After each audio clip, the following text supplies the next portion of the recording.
Olá pessoal, bem-vindos a mais um podcast da Rafus Press. Hoje é uma espeleologia especial do fim da campanha O Outro Lado, né? Pelo selo Sombras Abissais. Foi uma campanha difícil, né? O Alfred Kubin, infelizmente, é um autor muito pouco conhecido. Ele é muito influente, ele tem uma influência, a gente vai ver aqui, inclusive, isso hoje, um pouco disso hoje. Ele tem uma influência gigantesca, não só na literatura de língua alemã, não é? O próprio Lovecraft. Não sei se chegou a ler, mas não sei se chegou a ter contato, mas indiretamente chegou a ler através de outros autores que foram traduzidos, mais conhecidos da Alemanha, né?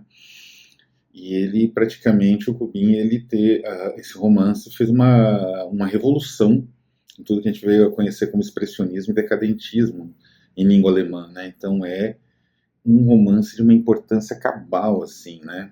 Mas é um autor pouquíssimo conhecido, até como pintor, acho que ele não é muito conhecido no Brasil, mas vale a pena conhecer, né? Como eu já disse, é um livro gigantesco, ilustrado pelo próprio autor, né? Então, ele tem muitas páginas, ele vai ter dois, né? Tem o meu ensaio que eu comecei a produzir recentemente, e um ensaio do tradutor Lucas Cartacho. Lucas Cartacho dispensa apresentações, né? Ele traduziu Schiller, ele trabalhou com o sebo Clepsidra, agora trabalhando numa outra importante editora independente brasileira, para trazer um autor, acho que um dos mais malditos entre os malditos da Alemanha, né? Dos autores alemães. Então é isso, né? Espero que vocês possam contribuir, né? Já estou desenvolvendo algumas ideias para os vídeos, que eu já estou trabalhando também na diagramação. O problema de tudo isso é um pouco de tempo. Eu faço umas 4, 5, 6 atividades por dia que eu vou tentando dividir, fora, eventualmente, descansar, dormir, sentir dor, esse tipo de coisa que não é conforme, como eu não vou ficando mais jovem com o passar dos anos, isso vai começando a pesar bastante. Mas, enfim, problemas à parte, estou bastante feliz com a campanha em si, apesar de tudo, né? É uma honra e um prazer trazer um autor do gabarito do Kubin para o leitor brasileiro, e quem lê esse livro, não sei quantos vão ser, por isso que é bom garantir, né? Já tanto no Late Pledge quanto né, os que conseguiram na campanha original, vai ter uma surpresa, né? Vamos digamos assim, ele vai ficar vivamente impressionado, porque tem momentos desse livro que não saem da sua cabeça depois que você lê, né? O Outro Lado, do Alfred Kubin. Link na descrição, nas redes sociais, a Rafus Press, enfim, todo lugar tem, né? Bom, eu hoje então vou falar um pouco como o título do vídeo indica, da trajetória do sonho como literatura. Especialmente como arte, meu Deus, aí é muito mais complexo, né? Uma vez que o sonho tem uma natureza sinestésica, mas bastante visual em essência, então nem dá, né? É curioso porque o sonho, ele é um fenômeno vinculado a outro fenômeno bizarro da nossa existência humana, que é dormir, né? É algo que a evolução deveria ter cortado dos seres humanos. Então, para que você precisa dormir? Então, para que necessariamente você precisa dormir, né? Então, o sono é uma coisa bizarra, né? E a evolução não consegue resolver isso, né? Então, os animais precisam. Desde a ameba até o ser humano dorme, né? Tem um período digamos assim, em que as frequências cerebrais, cardíacas, temperatura corporal tem uma queda, então, tudo aquilo que indica que você está vivo. Por isso que dizem que o sono é a morte sendo, assim, tímida, né? Acho que é um canal de filosofia na internet chama Exurbia, usou bem esse termo, né? O sono é a morte sendo tímida, né?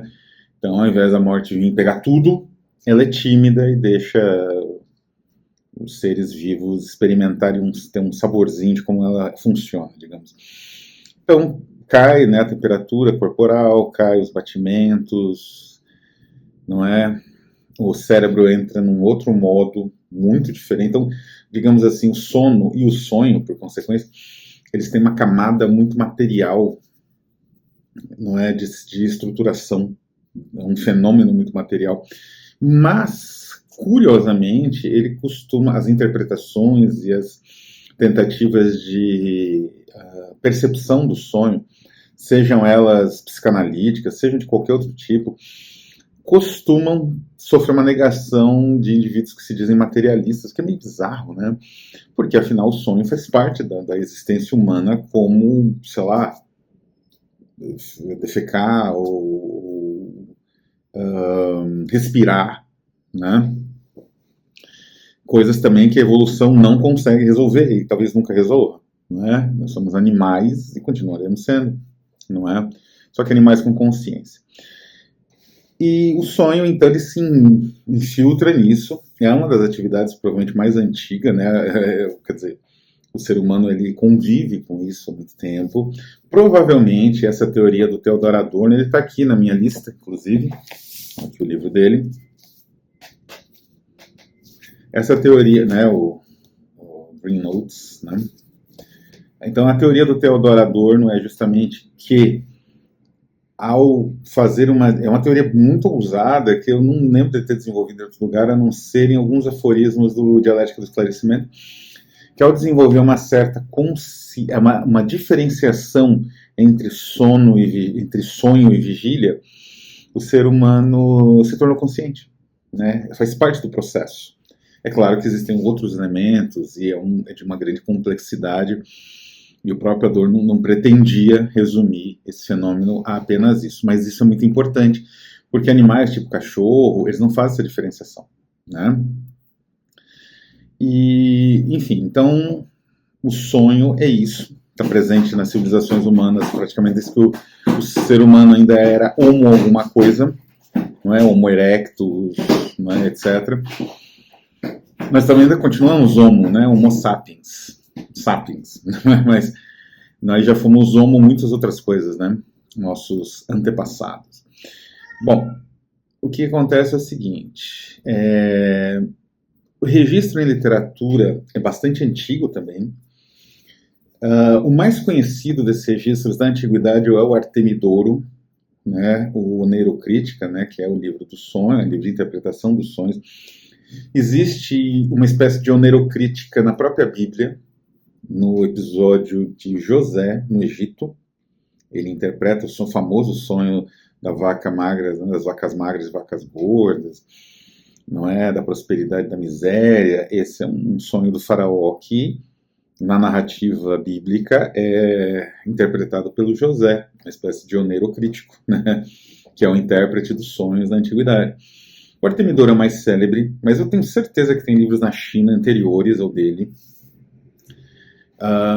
ou na Babilônia, os dois, talvez no Egito, com toda certeza também.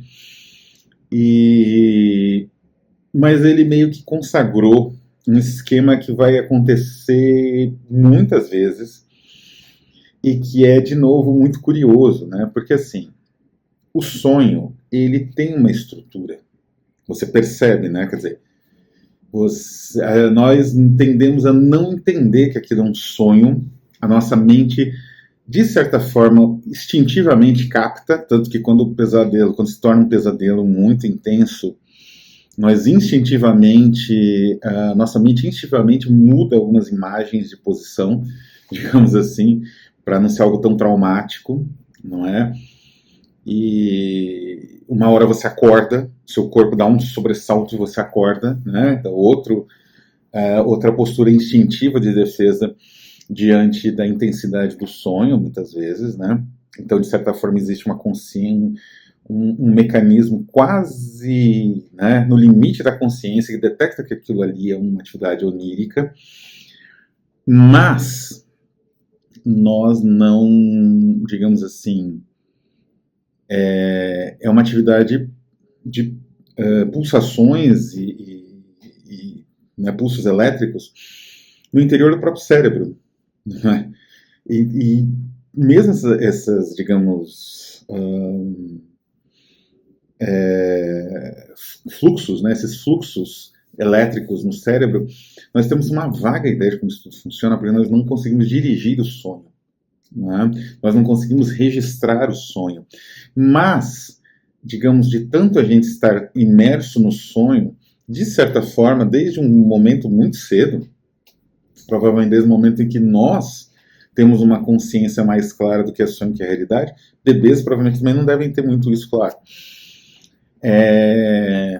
Nós identificamos uma espécie de linguagem do sonho. Muita gente tenta, né, falar, você não consegue ler no sonho, você não tem um sol muito intenso, né? Existe esse non sequitur onírico, né?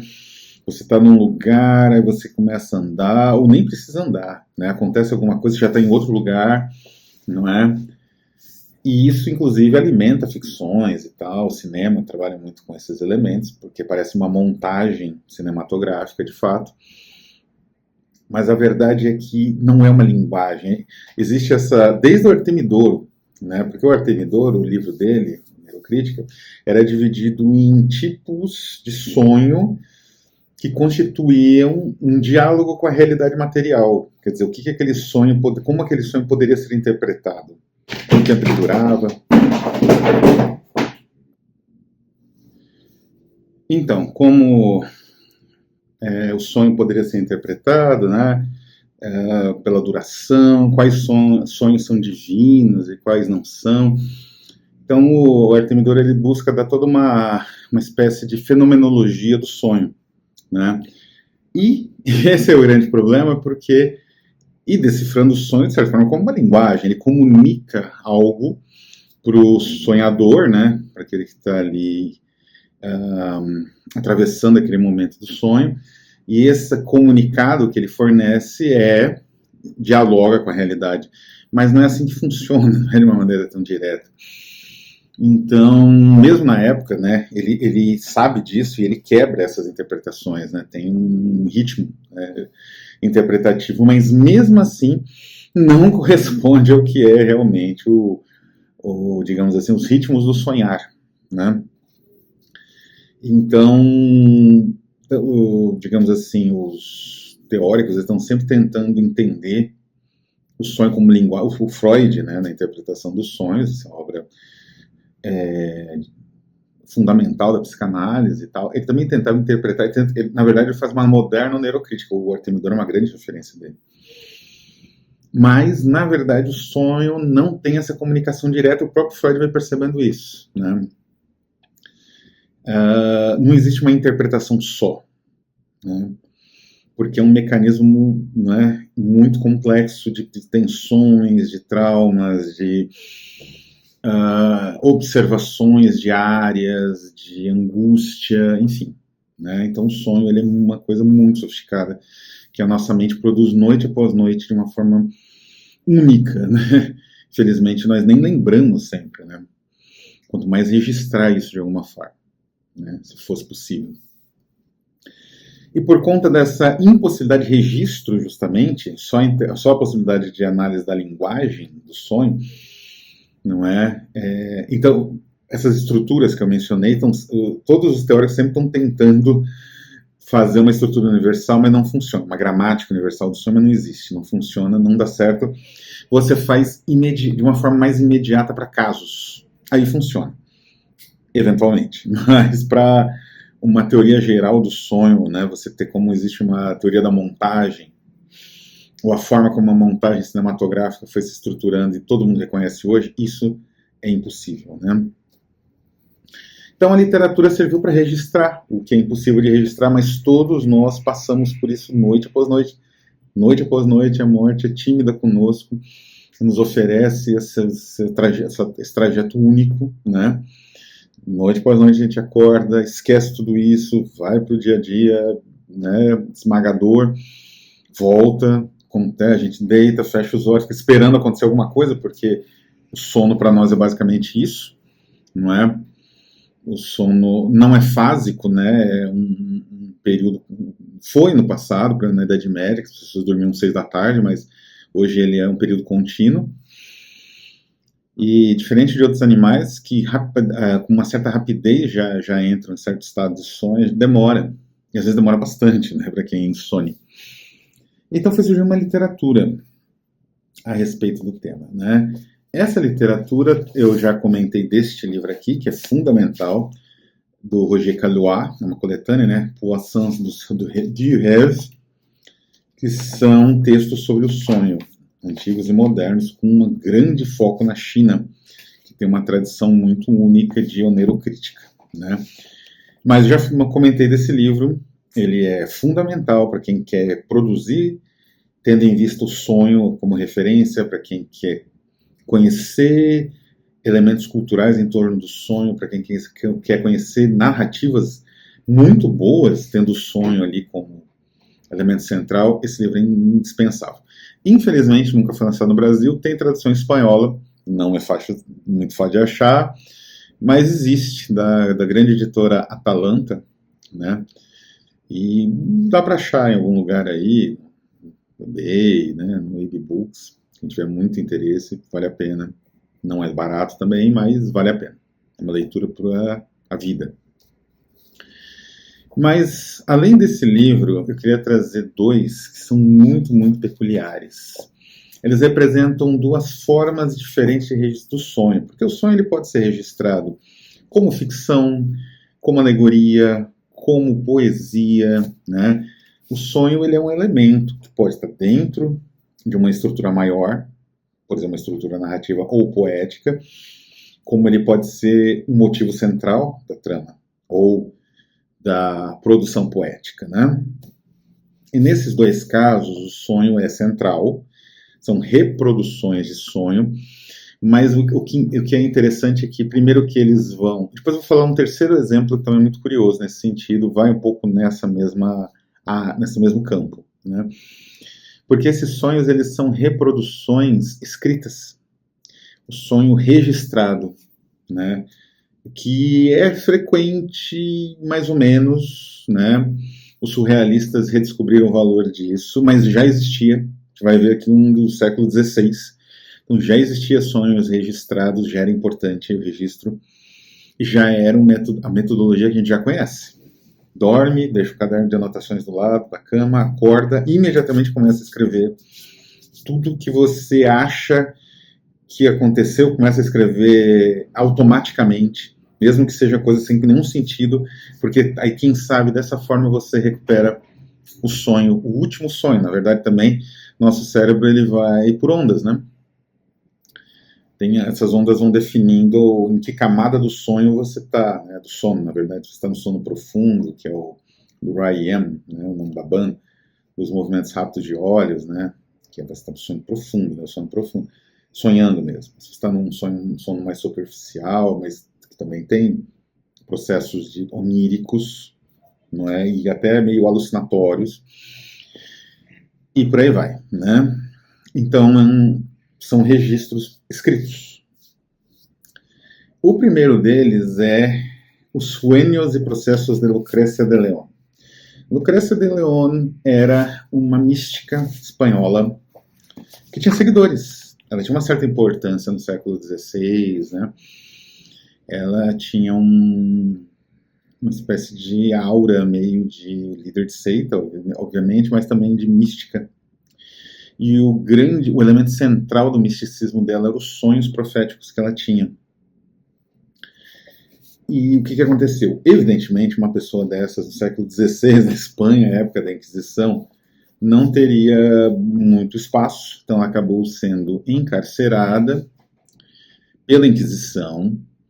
E é curioso porque ela tinha um certo reconhecimento como uma mística, né? Uma pessoa mais ou menos com forças ou contato com forças sobrenaturais, talvez, que motivassem essas visões dela.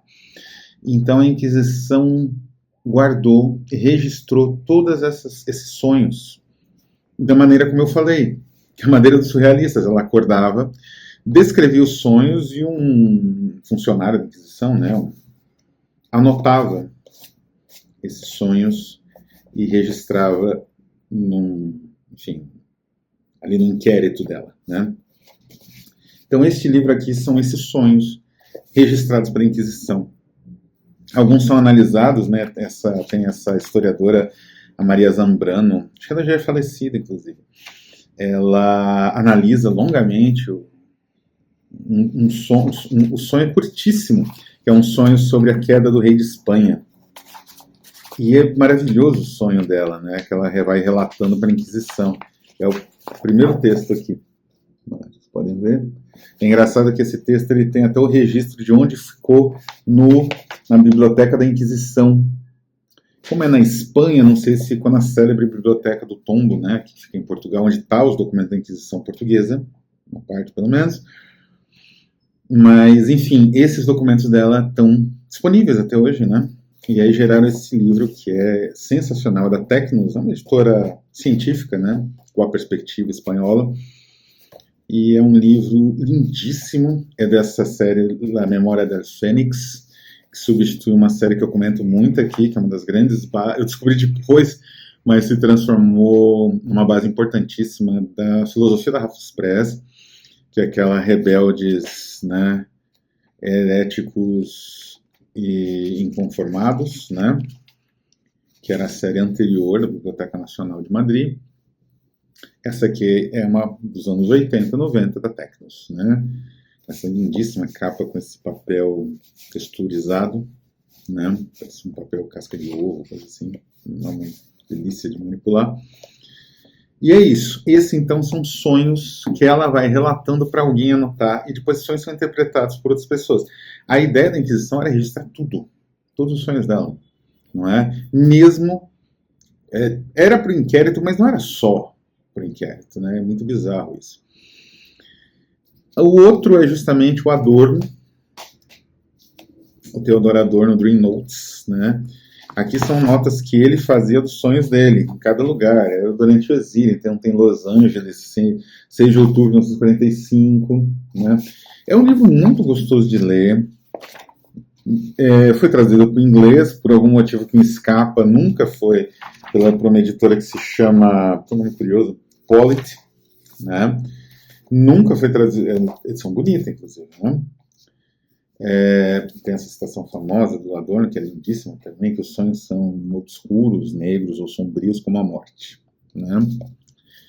E por algum motivo que me escapa, nunca foi traduzida essa maravilha para o português, né? Mas, né, talvez alguma editora se interesse que possa arcar com os direitos autorais de Theodor Adorno. Vai demorar bastante tempo ainda para ele, mais uns 10 anos para ele entrar em domínio público, né? Até mais. Bom, e por último, né, tem esse livro que foi uma das primeiras... Eu acompanhei esse livro no Catarse americano, que é o Kickstarter, né, que criou essa ideia de crowdfunding, e foi um projeto muito legal, que é o Oneironáutico, né? E o que exatamente significa? O oneironáutico é o cara que vai tentar transformar o seu próprio sonho num sonho lúcido, que é um processo muito louco, assim, literalmente, porque você, na verdade, você alucina durante o período do sonho. E isso que te dá essa ideia de controle do próprio sonho, baseado naquela estrutura que eu falei, daquele sentimento que nós temos, que é quase um instinto que vai correndo por baixo durante o desenvolvimento do sonho, conforme a ansiedade, as tensões vão aumentando dentro do sonho, aquilo vai te dar um sobressalto, uma hora você vai acordar.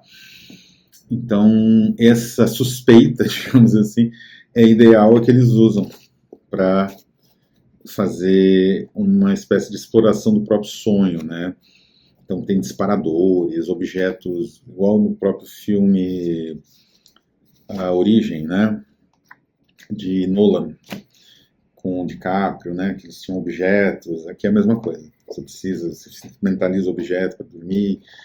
É muito bizarro, mas é uma curiosidade que eu não pude, assim, eu perdi na época do Kickstarter, né, mas depois eu comprei no site deles. Não sei se ainda tem, se alguma editora grande lançou depois, mas chama Aeronautics. Fácil de achar, vai estar na bibliografia, no comentário. Quem quiser procurar, vale a pena, porque é um desvio desse caminho, mas você precisa fazer igual a Adorno. Você precisa escrever seus sonhos para começar a ter um certo controle sobre eles, tentar entender, de novo, tentar entender a estrutura do funcionamento deles, quando acontecem certas coisas, esses pontos de mudança, de virada, que tem a ver com certas coisas da própria biografia da pessoa, ela vai compreender, ou tentar pelo menos, e aí você aplicaria esses princípios de tentar controlar o próprio sonho através de uma espécie de alucinação prévia, né? Você alucina antes de começar a alucinar sonhando. É muito louco, mas é interessantíssimo, né? Eu recomendo, não é uma obra literária. Essas duas que eu mencionei aqui têm um valor gigantesco histórico literário, não é? Essa aqui não é o caso, mas é uma curiosidade muito interessante. E aí a gente chega realmente no Alfred Kubin. Nesse painel todo que eu montei, o Alfred Kubin ele tem uma natureza única, porque ele vai criar uma narrativa que vai reproduzir os mecanismos do sonho anotados. Não que ele anotasse sonhos e tentasse montar uma estrutura a partir desses sonhos. Ele pegava, provavelmente, memórias oníricas e ia construindo um universo de pesadelo narrativo que funciona narrativamente, que tem todo digamos assim, um desenrolar narrativo muito bem estruturado. Não é? Quer dizer, ele é bem estruturado até certo ponto, depois ele começa a desintegrar, mas isso é sonho puro, né? Eu me lembro que tem um crítico aí na internet que criticou que o livro é um pouco... tem uma certa tendência ao non sequitur, né? Que é não seguir as lógicas, ou pelo menos um certo caminho trilhado até então, né? Faz com que você mais ou menos antecipe o próximo passo nesse mesmo caminho. Não é? Se você ler um Balzac, isso vai acontecer direto. Se você ler, sei lá, uma tragédia grega, ou shakespeariana, você já antecipa que alguma coisa horrível vai acontecer ali, com aqueles personagens, e até um pouco da natureza dessa coisa horrível, né? Mas isso não acontece no Kubin, não existe uma antecipação, porque o livro ele não segue um caminho ordenado, não é? Ele segue o sobressalto do sonho, e ele é único nesse sentido. Por isso que o impacto foi gigantesco.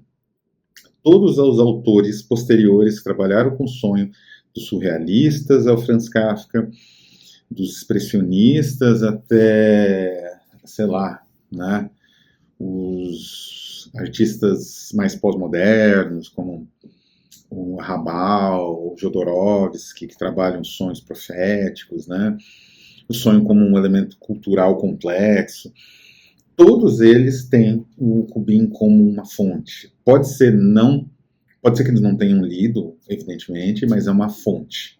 Kubin antecipou isso, tornou isso possível, né? Então, indiretamente, eles são tributários do Kubin, de certa forma. Então, é uma obra sensacional, não é? Que faz jus a toda essa longa bibliografia de sonhos. Essa aqui até é posterior, né? Mas essa aqui não. Então, ele faz jus a toda essa longa estrada de sonho e pesadelo representado em literatura e cinema, e faz jus de uma forma magistral. Apoiem a campanha, tentem garantir os seus exemplares, conheçam melhor se quiserem. Tem um monte de vídeo aqui, não é? Tem uma playlist, aliás, só de sonhos, né, abordando bastante a obra do Kubin. Então tem bastante material para vocês conhecerem. E apoiem se for possível, né? É um livro que realmente, como eu disse, me deu bastante orgulho de estar envolvido na produção. Então é isso, vou ficando por aqui. Um abraço e até a próxima.